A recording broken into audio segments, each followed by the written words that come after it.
Alright, ladies and gentlemen, how are you guys doing today on this Tuesday, June the 15th, 2021? Thank you for joining me here tonight for another metallic episode of Music of Destruction, bringing you the best in metal-related content right here on YouTube on one of the only metal channels you'll ever need.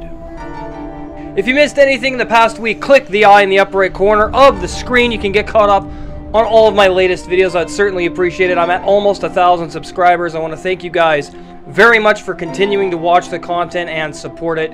You all mean the world to me. If you'd like me to review anything, make suggestions in the comment section below. However, I don't like slam, deathcore, metalcore, modern tech death, so that's completely out. If you do, that's fine and dandy. Remember to hit that subscribe button, turn on the bell so you don't miss anything. You're looking at one of the hardest working metal channels on the platform, and not everybody's going to give it to you as honest as I do here at Music of Destruction. I want to welcome you guys to Album Review Tuesdays, and tonight we are going deep beneath the soil once again with Cold Night-Waterfall of Suicides, which is a dark ambient release. It's a one-woman ambient black metal project from Bogota, Colombia. And before we get into the review, I'm going to give you guys the limited background origins that I could find on this project. Now, Cold Night is a black metal solo project from Colombia led by the woman known as Hypothermia and was created during the summer of 2008. Now, the band started off as a depressive black metal project, and Hypothermia recorded the first full-length My Dying Soul in 2008, but it didn't see the light of day until 2010. Now, during this time, Hypothermia also slightly changed the sound of the project to a more ambient-sounding approach, describing her music as ambient depressive metal, which makes a lot of sense. And it works amazing, as in the case of Waterfall of Suicides, this album right here, of course. And I'm really excited to talk about the journey that this album takes you on, so let's just get into it. The album opens up with Dawn of Forgotten Souls, and this is a very strong dark ambient composition with some frighteningly dark, chilling piano keyboard melodies of sheer melancholic despair and cold, hopeless isolation. The emotional depth to this track is astounding as well, and the track continues to unfold itself like the passing of time, and the way its embrace envelops you with its darkness and pain is so well composed that it begins to merge itself with you. I'm not even kidding. The atmosphere is real and compelling and becomes very hard to stop listening, even though it's so dark and hopeless, but it's also very serene and beautiful at the same time with its choice of arrangements and compositional brilliance. And I could see why she decided to take a more dark ambient approach, and even though there are still metal elements within this, the fact that she went this direction is much more haunting, compelling, and emotionally depressing and effective. A truly remarkable opener. Next up, we have the title track, Waterfall of Suicides, and her pseudonym Hypothermia suits her so well because the darkness and emotion that emits from this composition is breathtaking and beautiful, and it will make you love dying and want death without any fear of leaving the mortal coil behind. Life almost becomes a distant primordial memory within the walls of this track because of how ancient the whole atmosphere that we get here is. How deep this track goes is far beyond most people's comprehension, and the audience for this kind of dark ambient will be very limited, or at least I haven't found many people who like this kind of music. But if you're someone who does, you're definitely going to find an astoundingly compelling journey through darkness, coldness, and beauty that will allow you to be completely taken away from the world and enjoy it while it's happening. Its simplistic, minimalistic approach is very hypnotic as well and will keep your attention the entire time. This is another killer fucking composition.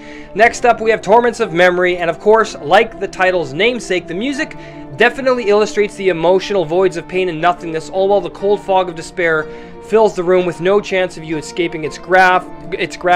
Reflective and introspective it often becomes, and being one with your own memories and trials of life can become quite difficult, but at the same time, if you can find the strength to face them all head on, then the music itself will actually become therapeutic and tranquil, which is what I believe the whole point of expression with this release is, and the way that it moves through you whilst listening and experiencing its emotional complexity and minimalistic hypnotic dirges of dark ambience is absolutely incredible. Each track is like a distant voice echoing on the frail fragments of hope howling from the past, and its torment and beauty are intertwined, so it never quite reaches the point of giving up on itself.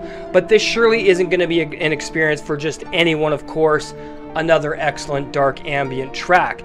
Next up is Funeral in Perpetual Snow, and this is one that literally feels like you're in a desolate, cold, barren land of nothing but ice, snow, and a black moonlit sky with no life around you other than the trees and the wildlife.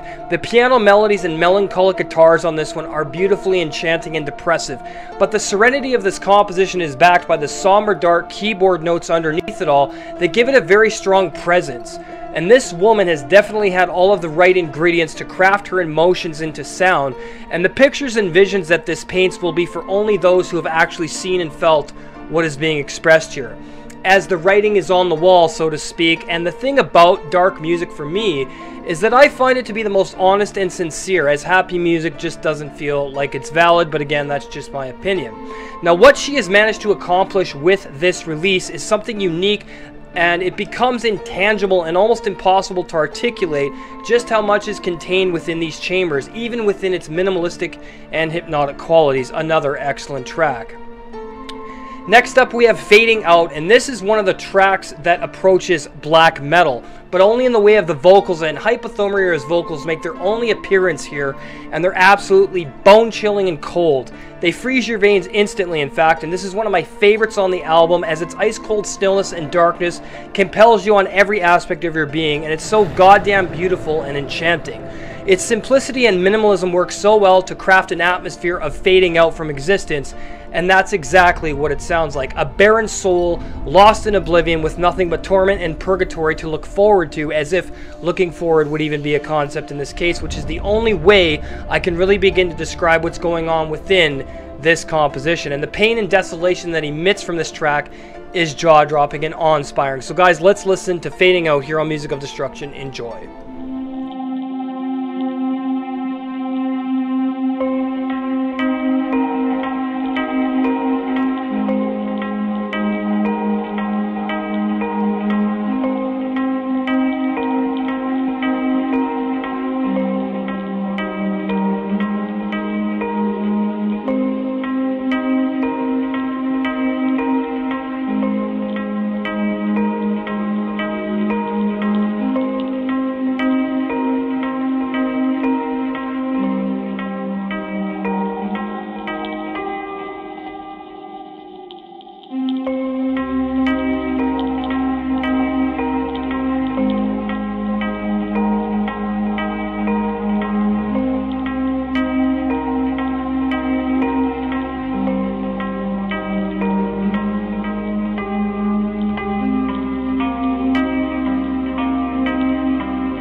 And we're back, and yeah, if your veins and bones weren't cold enough, this track should easily finish you off and make you feel the death and isolation that it contains. Another masterpiece of dark ambient brilliance.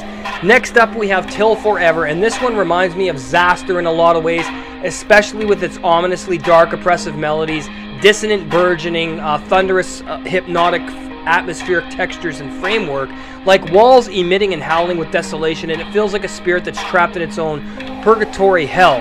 It's reliving the same nightmare over and over again, combined with its lifeless dark beacon repeating itself as it beckons and calls forth death with every passing moment within its composition.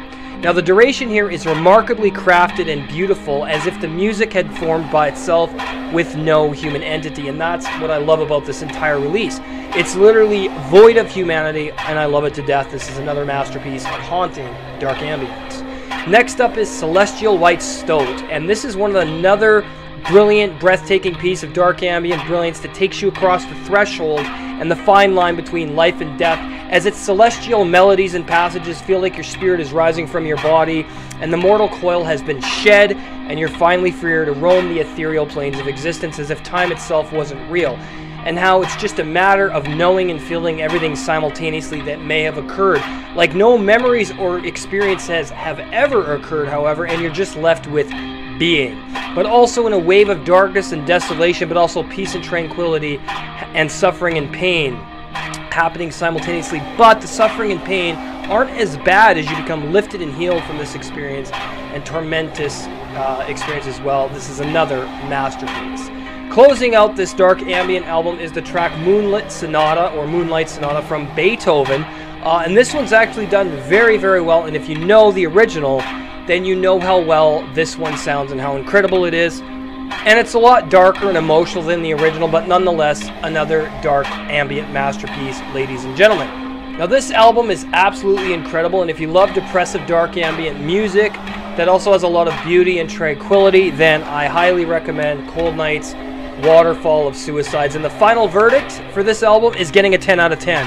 Perfect, and there's nothing I would change about this album at all. Link in the description where you can purchase it. Alright guys, so there you have it, another album review in the books here on Music of Destruction. Hope you enjoyed the premiere tonight. If you're new to this channel, hit the subscribe button, turn on the notification bell, I'd really appreciate it. Twitter and Instagram, Music of Destruction. Teespring store for merch, teespring.com/music-of-destruction. Everything you need is there. Get your merch now. If you want to support through Patreon, patreon.com/music of destruction. I'm working on the Seed episode 33, The History of Thrash Metal Part 3 with Part 2 up there right now. For $5 a month, you get access to all my podcasts. I'm working on Part 3. It's taking a lot of time because I really want to round it off and close it with a good one this time around as well. Your support going to new things like new equipment and helps keep this channel going, as well as our brand new YouTube channel with myself and Colton James, Beyond the Big Screen movie and game review. It's going to be awesome. We're putting up the shed next weekend. This weekend had a lot of rain, so we weren't able to get to it, but we are in the process of doing that. We're going to be filming everything for you guys. Let's check out a clip he made recently of what's coming up on the new channel.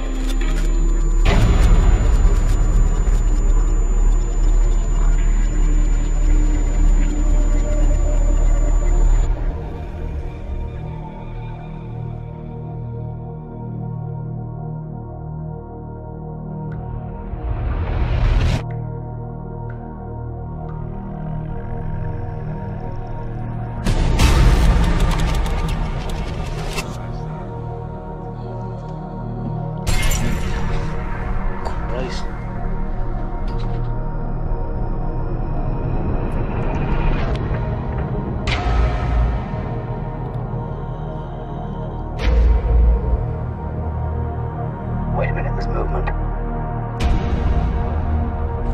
seems to have life. Organic life.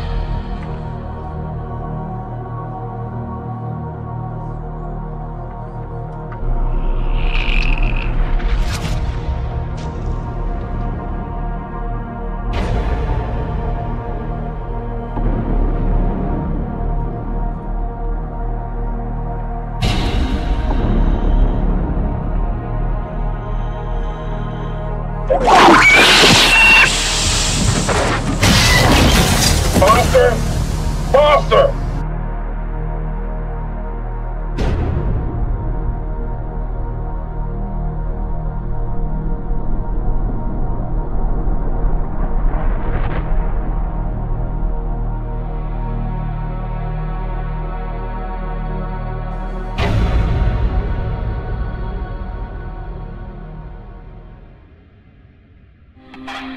And we're back. Thank you for watching. Make sure to subscribe, like, comment, share the video. Have yourselves an awesome night. We'll see you for Album Ranking Wednesdays. Take care. We'll see you guys in the next video.